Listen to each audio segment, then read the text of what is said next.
Hello and welcome to the Children, Youth and Families page of the Avon Valley Church's website. My name is Grandma Marianne.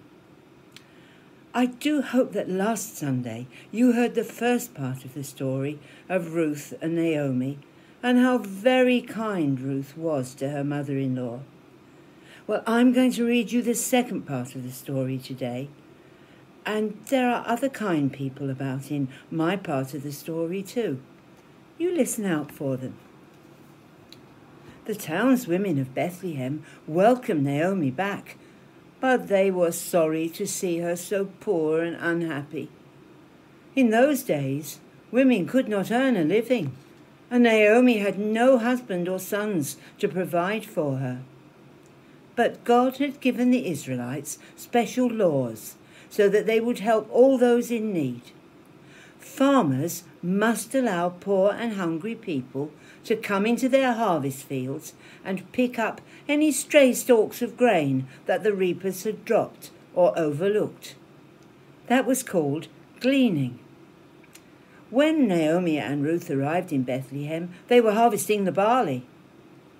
"Let me go and glean barley," Ruth suggested. "If I work hard, I can get enough for us both to eat."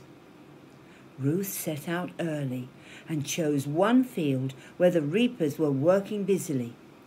She kept close to them all morning, picking up every stray grain stalk she could see. At midday, Boaz, the man who owned the land, came to see how the harvest was going. "Was a girl gleaning over there?"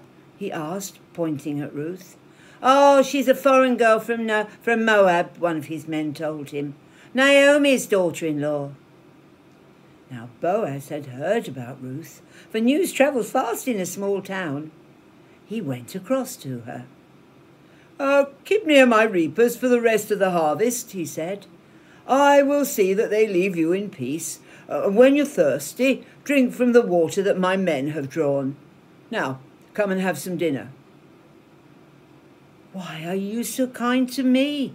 Ruth asked in surprise. "I have heard about your kindness to Naomi," Boaz explained. "May the God whom you have learned to trust keep you safe in his care." Without a word to Ruth, Boaz told his reapers to drop some barley stalks on purpose, so that Ruth would have extra to pick up and take home. Naomi was delighted at Ruth's success. "How did you get so much?" she asked. "Well, I went to a field belonging to a man called Boaz," Ruth told her. "He was very kind to me." "Oh, how good God is!" Naomi exclaimed. "He guided you there. Boaz is a relative of our family. You'll be safe with him." While Ruth was gleaning each day, Naomi stayed at home. She thought hard. The harvest would soon be over. How would they manage then? Soon, Naomi had thought of a plan, and one day she said to Ruth, "The harvest is all gathered in, and tonight Boaz will be having his harvest supper. Now, once it is over and he is all alone, you are to go to him.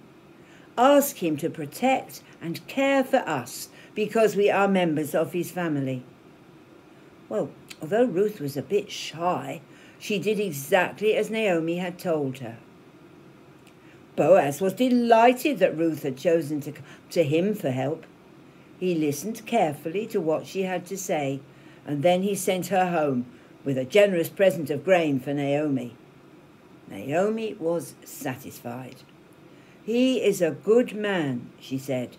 "He won't rest now until he has made plans to help us."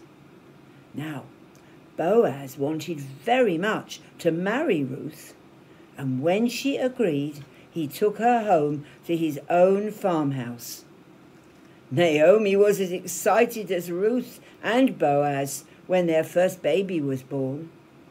All the women in Bethlehem who had come to comfort Naomi when she first arrived back came to see the new little grandson.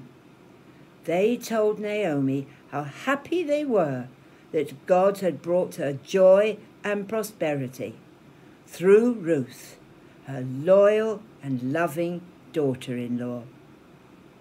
What a happy ending to our story.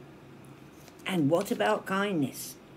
Well, the women of Bethlehem were very kind, weren't they, when Naomi first arrived back? But Boaz was really kind, wasn't he?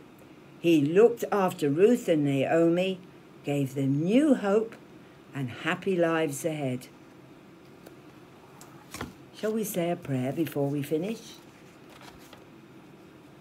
Dear Lord, Ruth and Boaz both showed us how important it is to be kind to others. Help us, if we see people in trouble, that we try to help them if we can. Amen. Goodbye, and do come back next Sunday for another story.